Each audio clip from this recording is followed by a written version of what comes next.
Do you want a stronger and thicker upper back without having any low back pain? Well, tune into this week's episode of Thorough Thursday, where we go over dumbbell chest support rows. So let's get to it. So whenever I set up this exercise, I'm going to simply bring the bench up either 1 or 2 clicks. So the closer you are to the ground, the better off this is. However, you do want enough room so when your arms are hanging off the edge that you're not touching the floor while doing this movement. So once you have the bench set up, I'm going to put the dumbbells on top of the bench press. And I'm going to grab them and lean straight into the bench pad so that way my chin is above it. So when I'm doing this exercise, I can breathe and really focus on the movement. Now, once I'm set in that position, I tell my clients when they're first doing this movement that we're going to bring the fists to the hips.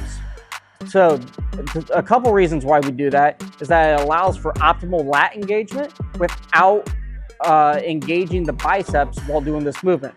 So when you see a lot of people do bent over rows or rows of any sort, you'll see a lot of times they actually use a lot of arm to do the movement instead of using their upper back.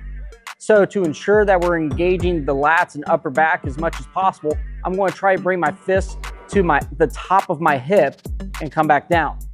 Now, if you're looking for more mid-back engagement or rhomboid engagement, simply kick your elbows out to the side and try to drive your fists as far apart as possible. Again, so by driving it as far apart as possible, we're really focusing on trying to engage the rhomboids instead of the arms.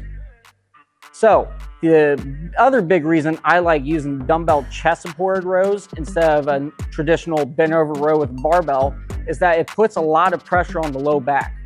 So because of that, it's going to limit the amount of weight you can do, or if you go too heavy, you're going to turn it into a leg lift rather than an upper back exercise. So I hope you guys enjoyed this version of Thorough Thursday. Please visit the website agogeperformance.com and see what other content we have, or reach out about online coaching.